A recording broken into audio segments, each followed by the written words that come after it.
لیکن یہ کہ اس وقت جو عالم عرب پر صورتحال پیدا ہو گئی اس میں ہمیں کیا کرنا چاہیے، پاکستان کے جو حالات ہیں ان میں کیا مشورے ہیں، اب میں ان چیزوں کے بارے میں آپ سے چند باتیں عرض کروں گا۔ پہلی بات تو یہ ہے کہ مشرق وسطیٰ کے مسئلے میں اس کے پس منظر کو سمجھ لینا چاہیے۔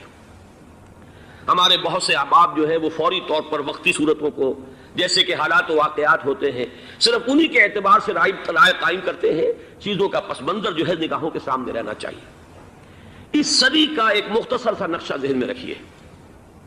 یہ 20ویں صدی کے آغاز کے وقت جسے ہم پورا کہتے ہیں مڈل ایسٹ، بلکہ صرف مڈل ایسٹ نہیں، پورا شمالی افریقہ سلطنت عثمانیہ کا حصہ تھا، خلافت عثمانیہ۔ لیبیا، الجزائر، مصر، پورا حجاز، یمن، پورا عراق، شام، اور یہ شام ہی کے حصے ہیں در حقیقت، اردن اور لبنان، یہ سب یہ شام عرب، عراق عرب، یہ پورا علاقہ خلافت عثمانیہ یہ اس کا حصہ تھا۔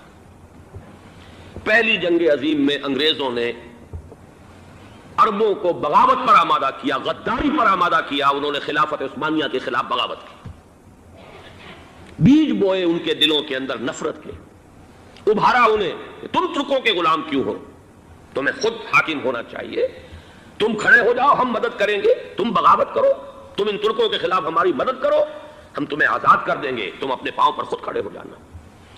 یہ بہت ہی ہمارے لیے دردناک المیہ ہے اس پہلی جنگ عظیم کا۔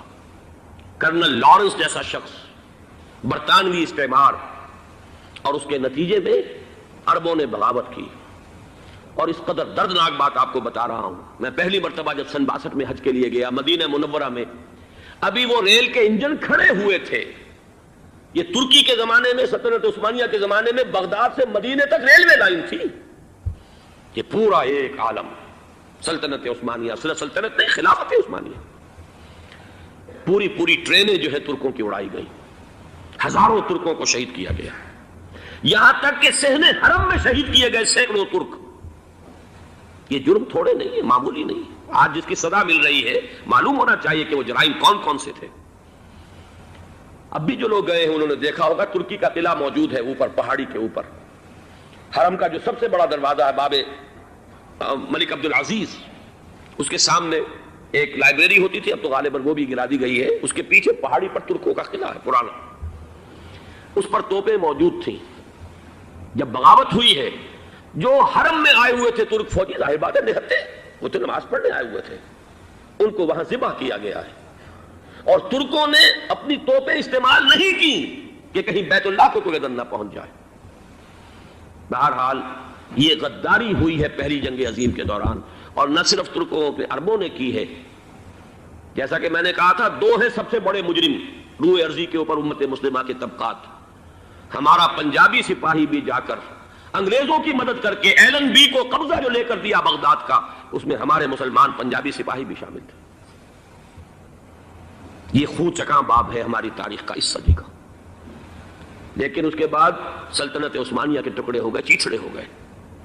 ایک انگریز نے لکھا ہے یہ جملہ، ذہن میں بجھا ہوا جملہ، کہ تاریخ میں یہ بات ثبت ہو جائے گی کہ ایک انگریز نے اس سلطنت کے ٹکڑے کر دیے کہ جو عمر فاروق نے قائم کی تھی رضی اللہ تعالیٰ عنہ۔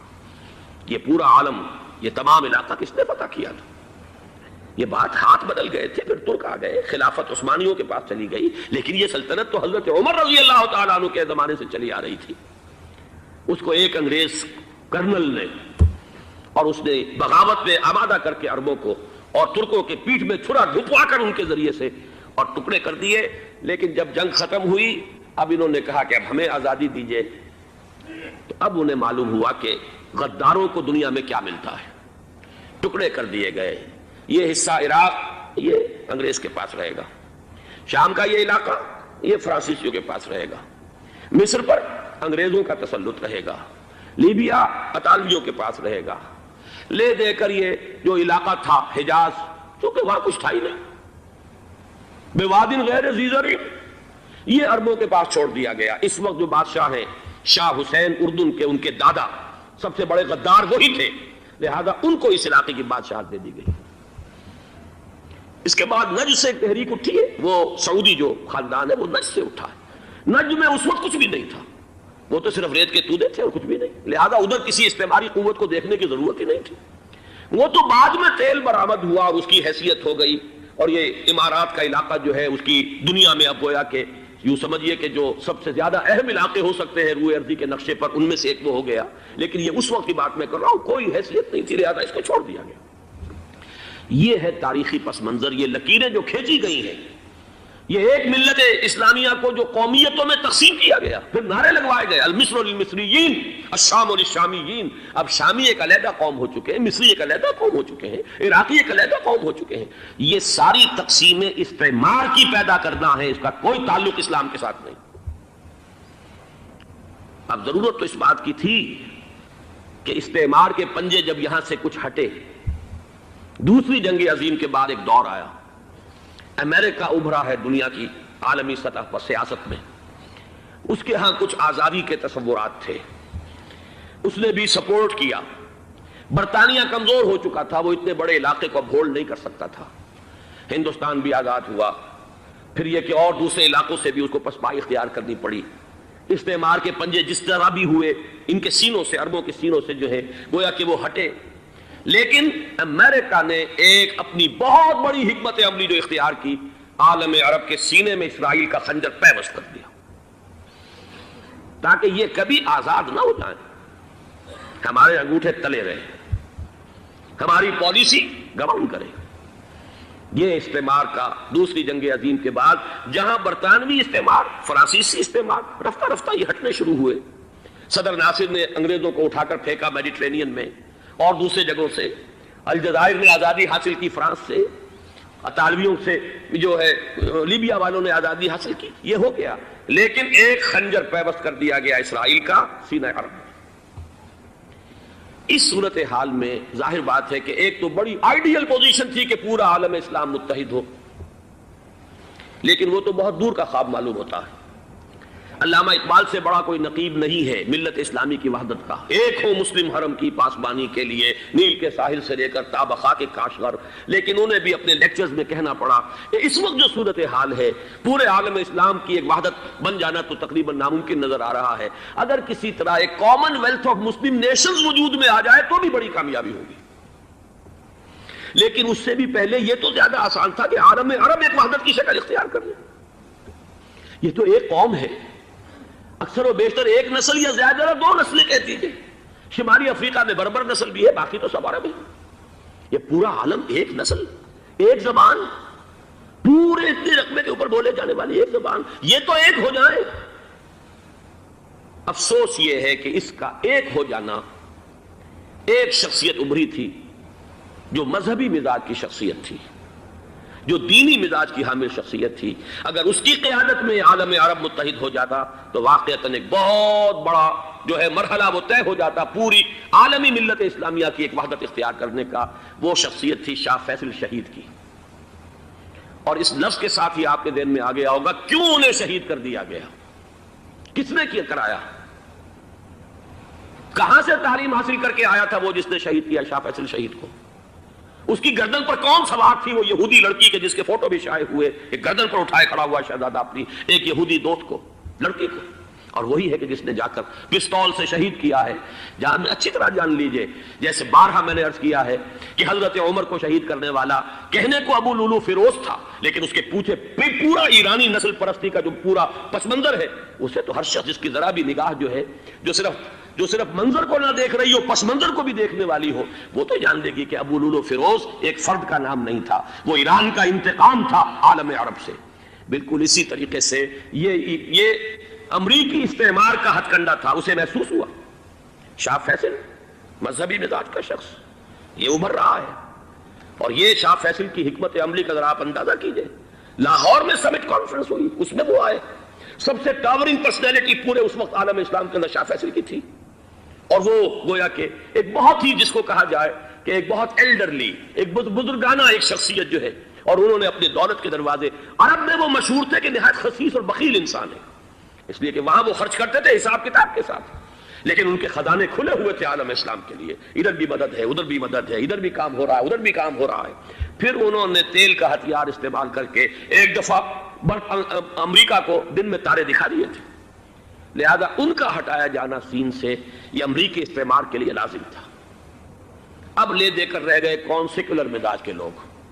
پہلی اٹیمپٹ جمال عبد الناصر نے کی، ناکام ہو گیا۔ قذافی صاحب نے کوشش کی کہ وہ ان کی جانشینی حاصل کر لے، ناکام ہو گیا۔ اب ایک تیسری شخصیت صدام حسین کی، ملحد ہے، اسلام سے کوئی سروکار نہیں، باس کا فلسفہ، سیکولرزم پلس عرب نیشنلزم، یہ اصول ہے۔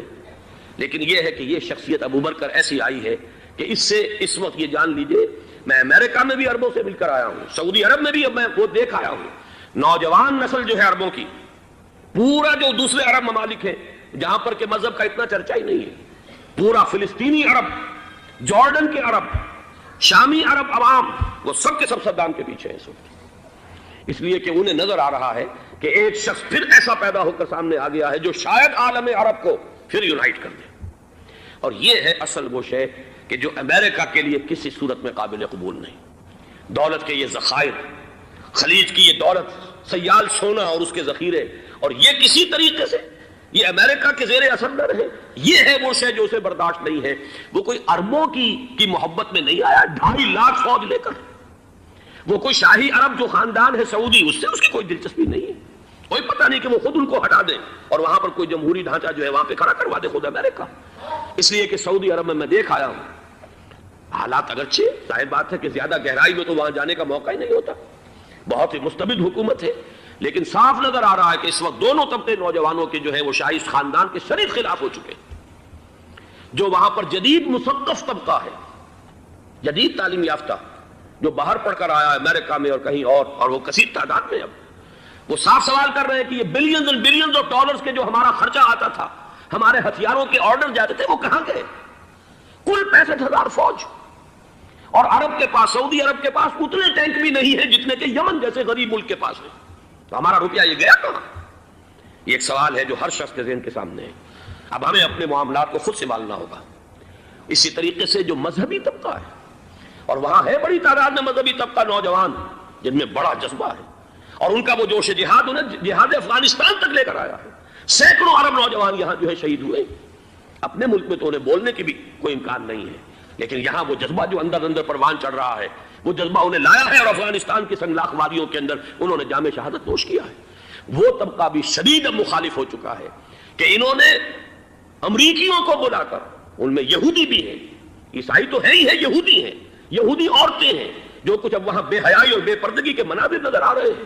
یہ سرزمین عرب، میں نے امریکہ میں تقریر سنی ہے اسنا کے جو فائنل ان کا ایک سیشن تھا، اسلامک سوسائٹی آف نارتھ امریکہ، جس میں میں مدعو کیا گیا تھا، اور اسی لیے میں نے یہ سفر کیا تھا۔ ایک نوجوان نے جو تقریر وہاں پر کی ہے، واقعہ یہ ہے کہ میں حیران رہ گیا اس کی جرأت کا۔ اس نے کہا کہ حضور نے فرمایا تھا کہ جزیرہ نما عرب میں 2 دین جمع نہیں ہو سکتے، اور آج شاہی خاندان کی صرف اپنی حکومت کو بچانے کے لیے امریکیوں کو اتنی بڑی تعداد میں بلا لیا گیا ہے، جن میں موبائل چرچ بھی ہیں، موبائل سینیگوگز ہیں، یہودی مرد اور عورتیں جو ہے دندناتے پھر رہے ہیں آج عرب کی سرزمین پر۔ لہذا جو مذہبی طبقہ ہے وہ اس پر شدید رد عمل جو ہے اس کے اندر پایا جاتا ہے۔ یہ حالات ہیں جو میں آپ کے سامنے چاہتا تھا کہ رکھ دوں۔ یہ وہ شامت اعمال ہے۔ ایک طرف یہ کہ وہ شخصیت جو ہے صدام حسین کی، وہ کوئی پسندیدہ شخصیت نہیں، لیکن یہ کہ اس شخصیت کو تقویت دینے والے بھی تو یہی لوگ تھے۔ انہیں خطرہ تھا ایران کے انقلاب سے کہ کہیں اسی قسم کا کوئی انقلاب ہمارے ہاں نہ آ جائے، لہذا انقلاب ایران کو ایکسپورٹ نہ ہونے دے، اس لیے انہوں نے اسی صدام حسین کو بلینز اور بلینز آف ڈالرز کی مدد دی۔ آج وہی ہے، عربی کی تو ایک کہاوت بھی ہے، سمن کلبک، یا کو لوگ اپنے کتے کو کھلا پلا کے موٹا کرو، کسی روز تمہیں کو کاٹے گا۔ آج وہ تو انہیں کاٹ رہا، لیکن یہ کہ اس کا جو علاج تجویز ہوا ہے وہ انتہائی خوفناک ہے۔ 2.5 لاکھ امریکی، وہ استعمار کے پنجے جو بمشکل عالم عرب کے سینے سے جو گڑے ہوئے تھے اس استعمار نے، مشکل ہٹے تھے کہ ایک دم اب وہاں پر خبریں آ رہی ہیں، فرانسیسی بھی آ رہے ہیں، برطانوی بھی آ رہے ہیں، کہاں کہاں سے فوجیں آ رہی ہیں، اور وہاں پر 2.5 لاکھ تو صرف امریکن آرمی کا، اس میں تقریباً 1.5 لاکھ تو پہنچ چکی ہے۔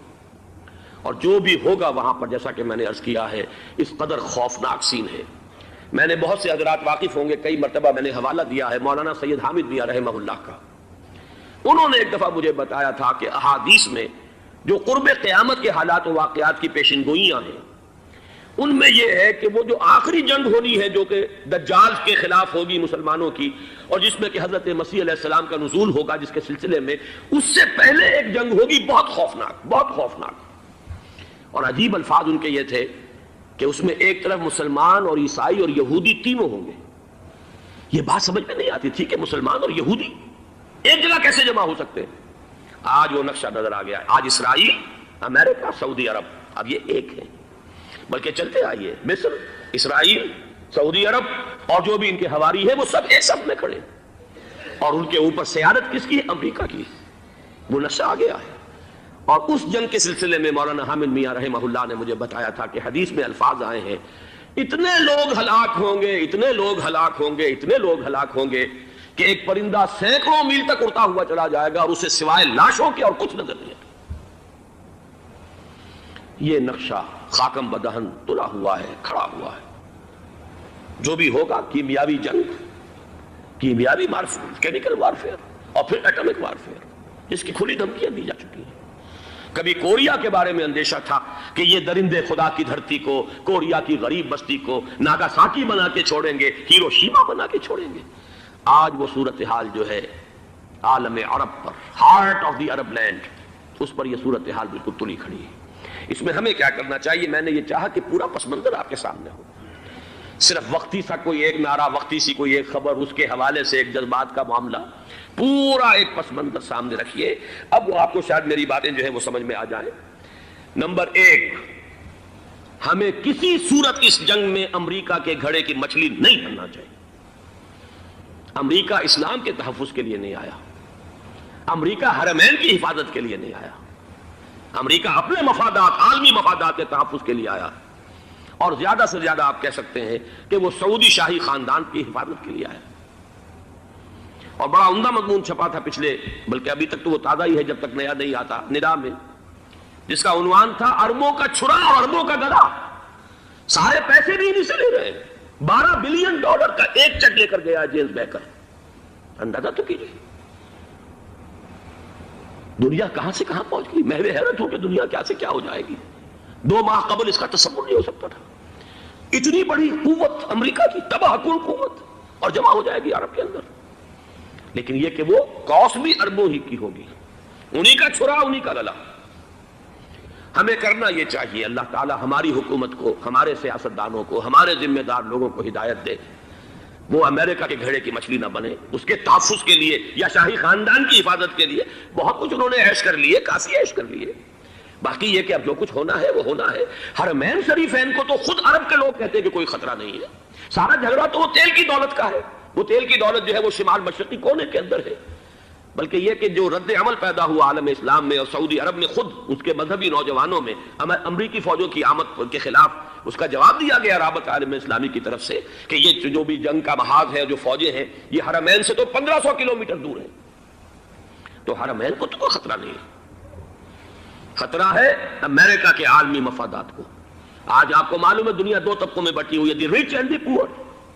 یہ جو اقوام ہیں، جو 6-7 قومیں شمار ہوتی ہیں دنیا کی دولت مند قومیں، ان کے لیے خطرہ ہے کہ یہ اگر ہم ان کا جو سب سے بڑا ذریعہ ہے اس کا صنعت کا، یہ تیل، اگر اس کو کچھ ہو گیا تو ان کی سب کی اکانومی جو ہے وہ ایک دم دھڑام سے زمین پر آ جائے گی، وہ بھی برابر ہو کر رہ جائیں گے دنیا کے دوسرے ملکوں کے۔ یہ اس کی حفاظت کے لیے آئے ہیں۔ ہمارے نوجوان کو آج میں سوچتا ہوں کاش کہ ہمیں معلوم ہو، ہمیں وہ تاریخ دہرانی نہیں چاہیے کہ ہم نے پہلی جنگ عظیم میں انگریزوں کے استعمار کے پنجے گڑوانے کے لیے اپنی جانیں دیں۔ پنجاب کا نوجوان، پنجاب کا مسلمان سپاہی بھی جا کر LNB کو قبضہ دلوانے کے اندر اور بغداد پر قبضہ کرانے میں اس کے تعاون کیا، اس کی مدد کی۔ کیا آج بھی وہی تاریخ اپنے آپ کو دہرائے گی؟ آج ہمارا فوجی جائے گا وہاں پر امریکہ کے تحفظ کے لیے، اس کے مفادات کے تحفظ کے لیے۔ پہلی بات یہ کہ یہ ہرگز نہیں ہونا چاہیے۔ ہونا کیا چاہیے؟ پہلی کوشش یہ ہو کہ یہ بین الاسلامی معاملہ بنے، مسلمان امت آئے، امریکی فوجیں جائیں، فرانسیسی جائیں، برطانوی جائیں۔ ہاں اس صورت میں کہتا ہوں پاکستان کا ایک ایک بچہ وہاں جائے اور اپنی جان قربان کر دے، اس لیے کہ یہ قرآن کا حکم ہے۔ وَإِن طَائِفَتَانِ مِنَ الْمُؤْمِنِينَ اقْتَتَلُوا فَأَصْلِحُوا بَيْنَهُمَا فَإِن بَغَتْ إِحْدَاهُمَا عَلَى الْأُخْرَى فَقَاتِلُوا الَّتِي تَبْغِي حَتَّى تَفِيءَ إِلَىٰ أَمْرِ اللَّهِ فَإِن فَاءَتْ فَأَصْلِحُوا بَيْنَهُمَا بِالْعَدْلِ وَأَقْسِطُوا إِنَّ اللَّهَ يُحِبُّ الْمُقْسِطِينَ۔ امت مسلمہ کو حکم دیا گیا ہے اگر مسلمانوں کے 2 گروہ لڑ پڑے تو تم صلح کراؤ، اور اگر ایک فریق زیادتی پر تلا رہے، اڑا رہے، تو اب سب مل کر اس سے جنگ کرو یہاں تک کہ اسے اللہ کے حکم کے آگے جھکا دو۔ پھر اگر وہ اللہ کا حکم مان لے، صلح پر آ جائے، تو پھر عدل و قسط کے ساتھ ان کے درمیان صلح کرا دو۔ یہ ہمیں حکم ہے، مسلمانوں کو حکم ہے۔ لیکن یہ کہ یہ امریکی آ رہے ہیں اور امریکی استعمار اور امریکی مفادات، اور اس کے لیے جو ہے پاکستان کا مسلمان سپاہی بھی جائے، میرے نزدیک کسی صورت میں صحیح نہیں۔ مطالبہ بھی ہو رہا ہے، آج ہی غالباً ایک انٹرویو آیا ہے، شاہ حسین کے بھائی جو ہیں حسن بن طلال، انہوں نے بھی یہی کہا ہے کہ اس کو مسلمانوں کو آپس میں اس معاملے کو طے کرنا چاہیے، اس قضیے کو، امریکی فوجوں کو یہاں سے فوراً واپس جانا چاہیے۔ اور یہی بات میں یقیناً تائید کروں گا، تحسین کروں گا، یہی موقف ایران کا ہے۔ ایران عراق کے خلاف جو یو این او کے سینکشنز ہیں، کہتا ہے ہم اس کی پابندی کریں گے، لیکن امریکہ کو یہاں سے نکلنا چاہیے۔ یہ مسلمانوں کا اپنا معاملہ ہے، وہ آپس میں طے کریں۔ پاکستان کو بھی یہی موقف اختیار کرنا چاہیے پوری قوت کے ساتھ۔ اس میں کوئی بھی اگر کمزوری ہو رہی ہے تو در حقیقت یہ گویا کہ ہم امریکی استعمار کے ہاتھ میں اس کا آلہ کار بن کر، کھلونا بن کر استعمال ہو رہے ہیں، جو کہ ہمیں کسی صورت میں نہیں کرنا چاہیے۔ اگر یہ بھی ناکافی ہو تو دوسرا ایک اور مسئلے کا حل موجود ہے، اس سے براڈر سطح پر، کہ غیر جانبدار ممالک اگر کوئی ہے، ان کو بھی اس قضیے کے اندر شامل کیا جائے۔ ایک تحریک تھی کسی زمانے میں، کافی بڑی تھی، لیکن یہ کہ وہ بھی اگر اس کے اندر شامل ہو جائیں۔ لیکن امریکہ، رشیا، یہ تو ظاہر بات ہے سپر پاورز ہیں، ان کے مفادات ہیں، عالمی اور گلوبل مفادات ہیں، لہذا اول تو یہ ہونا چاہیے کہ بین الاسلامی معاملہ بنا کر، اس صورت میں جیسا کہ میں نے عرض کیا، ہماری پوری فوج بھی جائے اللہ پر توکل کر کے۔ پاکستان کا محافظ اللہ ہوگا، اگر اللہ کے ایک حکم کے اوپر عمل کرتے ہوئے مسلمان یہاں سے جائیں اور جا کر وہاں پر جو ہے اپنی جانیں دینے کو تیار ہو جائیں۔ لیکن اگر یہ اس میں بھی کافی نہ ہو تو جو بھی غیر جانبدار ممالک ہیں، ان کو بھی اس معاملے کے اندر شریک کیا جا سکتا ہے۔ بدرجۂ آخر اگر پاکستانی فوج جائے، وہ صرف حرمین شریفین کے گرد و نواح میں ان کو ڈپلوائے کیا جانا چاہیے۔ اگر خدا نہ خواستہ وہاں پر کوئی آنچ آنے کی شکل پیدا ہو جائے تو اس کی، اے ارض پاک تیری حرمت پہ کٹ مرے ہم، اس کے لیے مسلمانوں کو تیار رہنا چاہیے۔ اس لیے کہ بہرحال جہاں تک ارض پاک کی حرمت کا تعلق ہے، وہ ہمارے ایمان کا جز ہے۔ باقی برطانوی مفادات، امریکی مفادات، صنعتی ممالک کے مفادات، یا کسی شاہی خاندان کے مفادات، یہ شاہی خاندان، یہ تو گرتی ہوئی دیواریں ہیں، جانا ہے آج نہیں تو کل۔ لیکن یہ کہ اصل معاملہ ہے امت کا، اصل معاملہ ہے امت مسلمہ کا، اصل معاملہ ہے حرمین شریفین کا، لہذا ان دونوں چیزوں کو لازماً گڈمڈ نہ کریں۔ آپ حضرات کے علم میں ہے کہ اس سے پہلے ایران کی طرف سے بار بار مطالبہ ہوا کہ حرمین کو بین الاسلامی کنٹرول میں دے دیا جائے اور سعودی عرب کا اس کے اوپر سے جو انتظامی عمل دخل ختم کر دیا جائے۔ میں نے کبھی تائید نہیں کی، اس لیے نہیں کی کہ میرا مشاہدہ ہے، میں گیا ہوں بارہا، سعودی عرب کی حکومت نے چاہے خود بھی بڑے بڑے محل بنائے ہیں، لیکن حرمین کی خدمت کے اندر بھی کوئی کمی نہیں کی۔ اس پر انہوں نے اربوں ڈالر اس پر بھی خرچ کیا ہے، اس کے اوپر انہوں نے اس حج کے انتظامات پر پوری حکومت جو ہے وہ اپنے آپ کو لگائے رکھتی ہے۔ لہذا اس اعتبار سے کوئی کمی کی بات نہیں وہاں پر آئی کہ جس کے لیے ضرورت ہو کہ ان کا عمل دخل وہاں سے ختم کیا جائے۔ لیکن یہ صورتحال اب جو پیدا ہو گئی ہے یہ بالکل مختلف ہے، اسے اس کے کانٹیکسٹ کے اندر دیکھا جانا چاہیے، اور اسی کے حوالے سے میں نے چند رائے آپ کے سامنے رکھی۔ اب آئیے پاکستان کی طرف، جو ہمارا اصل مسئلہ ہے، اس کے تو ہم سب سے بڑے ذمہ دار ہیں۔ اس کی بھلائی ہے تو، برائی ہے تو، اس میں خیر آتا ہے تو وہ بھی ہماری کوشش اس کے لیے ضروری ہے، اور کوئی شر پیدا ہوتا ہے تو اس کی ذمہ داری بھی ہم پر آئے گی۔ اس کے ضمن میں چند باتیں عرض کر رہا ہوں۔ شدید ترین خطرہ ہے، جیسا کہ میں عرض کر چکا ہوں، کہ بھارت حملہ کرے گا۔ مجھے تو تقریباً یہ رائٹنگ آن دی وال کے مانند ایک فیصلہ نظر آ رہا ہے، بلکہ آج میں کسی سے کہہ رہا تھا کہ اگر اب نہیں تو پھر کبھی بھارت حملہ نہیں کر سکتا۔ اس کے لیے سچویشن بالکل رائٹ ہے۔ 2 مرتبہ ایکسرسائز کر چکا ہے، وہ خاص ٹارگٹ بنا کر حیدرآباد کو، اور اس کے پیش نظر ہے سندھ میں جو بھی خلفشار ہے اسے اس کے علم میں ہے، جو بھی تصادم ہے۔ اب بھی اگرچہ اس وقت کی جو ہماری اندرونی سیاست ہے، یہ اس کا کرشمہ سامنے آیا ہے کہ جی ایم سید صاحب کو ایگزونریٹ کیا جا رہا ہے، ان کو محب وطن کا خطاب دوبارہ دیا جا رہا ہے۔ وہ شخص جس نے اسلام کے خلاف انتہائی زہریلی باتیں کی ہیں، وہ شخص جس کی کتاب اب پاکستان ٹوٹ جانا چاہیے، وہ لاکھوں کی تعداد میں ہندوستان سے چھپ کر آئی ہے، یہاں تقسیم ہوئی ہے، آج اسے سند دی جا رہی ہے۔ یہ ہے ہماری اندرونی سیاست کے کرشمے، میں اس پر تفصیل سے نہیں جانا چاہتا، لیکن اس شخص کی دیکھیے، وہ جو علامہ اقبال کا شعر ہے کہ بتکرے میں برہمن کی پختہ زناری بھی دیکھ، دیکھ کعبے میں شکست رشتہ تسبیح شیخ، اور بتکرے میں برہمن کی پختہ زناری بھی دیکھ، کہ نظر یہ آ رہا ہے کہ اس نے رہا ہوتے پہلا بیان یہ دیا ہے کہ ہماری پہلی ترجیح یہ ہے کہ پاکستان ٹوٹ جائے اور ہندوستان کے ساتھ ہم ایک انڈیپینڈنٹ اسٹیٹ کی حیثیت سے کانفیڈریشن قائم کریں، سندھو دیش confederation with India independent of Pakistan. پھر دوسری ترجیح بھی ہے، تیسری آخری ترجیح یہ ہے کہ پاکستان کو 5 ریاستوں میں تقسیم کر دیا جائے اور ایک لوز کانفیڈریشن ہو، بس اس کے سوا کچھ نہیں۔ 5ویں بھی وہ اردو والوں کے لیے نہیں، مہاجرین کے لیے نہیں، ان کے لیے تو ان کے پاس کچھ نہیں ہے۔ 5ویں بھی پنجاب میں سے کاٹ کر سرائیکی صوبہ بنایا جائے اور سندھ میں تو بہرحال اردو بولنے والوں کو سندھی بن کر رہنا ہوگا۔ یہ اس شخص کا رہائی کے بعد بھی بیان ہے جسے آپ سند دے رہے ہیں کہ وہ محب وطن ہے، اور وہ غدار نہیں ہے، وہ پاکستان کا مخالف نہیں ہے۔ بہرحال یہ حالات جو ہے انتہائی خوفناک ہیں ہمارے۔ آج کشمیر میں جو صورتحال ہے ہندوستان کے لیے انتہائی تشویشناک ہے۔ جو بدنامی اس کو مل سکتی تھی مل چکی ہے، اور یہ آپ نے دیکھ لیا، وہ امریکہ بہادر جو 1.5-2 لاکھ آدمی لے کر پہنچ گیا سعودی عرب میں، اس نے انگلی تک نہیں اٹھائی ہے کہ کشمیر میں بھارت کیا کر رہا ہے۔ یہ ہے ان کی ڈبل سٹینڈرڈز، یہ ہے ان کی بے ایمانیاں کہ بھارت جو کچھ کر رہا ہے وہاں۔ آج اگر ظلم ہو رہا ہے کویت میں عراقیوں کے ذریعے، پورے ورلڈ ٹیلی ویژن پر، CNN پر، فلاں پر اور اخبارات میں، آج بھی ایک لمبا مضمون میں نے اخبار میں پڑھا ہے، لیکن یہ ہے کہ کشمیر میں کیا ہو رہا ہے کہیں تذکرہ نہیں ہو رہا۔ یہ ہے دنیا کے اندر دیانت اور امانت اور شرافت کا حال، اور بین الاقوامی سیاست جو ہے اس کے ڈبل سٹینڈرڈز۔ لہذا جو بدنامی بھارت کو آ سکتی تھی وہ آ چکی ہے۔ ہندوستان سے ایک نوجوان مسلمان صحافی دہلی سے آئے تھے، نئی دنیا ایک پرچہ نکلتا ہے، اس کے طرف سے وہ دورہ کر کے گئے ہیں، مجھ سے بھی لاہور میں ملے تھے، تقریباً 1 مہینہ 1.5 مہینہ ہوا۔ ان کے الفاظ سن کر میں کانپ گیا تھا۔ انہوں نے کہا تھا کہ بھارت کی حکومت اس کے اوپر تلی ہوئی ہے کہ چاہے ایک اور آخری کشمیری کو بھی ہلاک کرنا پڑے، وہ کشمیر کے اندر کبھی بھی کوئی معاملہ جو ہے کشمیر کی آزادی یا کشمیر کو پاکستان کے لیے جانے کے لیے تیار نہیں ہے۔ کیا بگڑے گا اس کا؟ آپ سمجھیے کہ اگر 80-90 کروڑ قوم کی ایک قوم ہے، 1 کروڑ آدمی ختم کر دیں، ان کا دل تو جو ہے اس پہ دکھے گا نہیں۔ حال ہمارا یہ ہے کہ ہم تو کوئی چیلنج بھی نہیں کر سکے، ہم تو اپنی صفائی دیتے رہے کہ نہیں ہمارا کوئی ہاتھ نہیں ہے، ہم نے کچھ نہیں کیا ہے، ہمارا کوئی اس کے اندر عمل دخل نہیں ہے۔ بس یہی ہماری ڈپلومیسی کا شاہکار رہا ہے، یہ حال ہے پاکستان کا۔ لہذا بھارت کا وہ معاملہ جو ہے، میں نے جیسا کہ آپ کے سامنے مختلف فیکٹرز گنوا دیے تھے، اندرونی اس کی سیاست، اندرونی خلفشاں، وہ تو اب آ کر رہے گا۔ اللہ یہ کہ اللہ تعالیٰ کے قبضہ قدرت میں ہر شے ہے، وہ ٹال دے تو ٹال دے۔ مجھے اقبال کا وہ شعر یاد آ رہا ہے، تقدیر تو مبرم نظر آتی ہے لیکن پیرانے کلیسا کی دعا ہے کہ یہ ٹل جائے۔ ہم دعا کریں کہ یہ ٹل جائے وقت، لیکن یہ ہے کہ تقدیر مبرم نظر آ رہی۔ اس حالت میں ہمیں کیا کرنا چاہیے؟ نمبر 1 یہ کہ سب سے اہم شے ہے قومی یکجہتی، اور قومی یکجہتی کے اعتبار سے انتہائی خوفناک مرحلہ آ رہا ہے انتخابات کا۔ انتخابات میں تو کچھ نہ کچھ فساد، کچھ نہ کچھ دنگا، کچھ نہ کچھ ہنگامہ، ایک دوسرے کے خلاف کیچڑ، ایک دوسرے کے خلاف الزامات، بوچھاڑ، یہ تو بڑھتے ہیں۔ بھارت میں بھی قتل و غارت گری ہو جاتی ہے کچھ نہ کچھ۔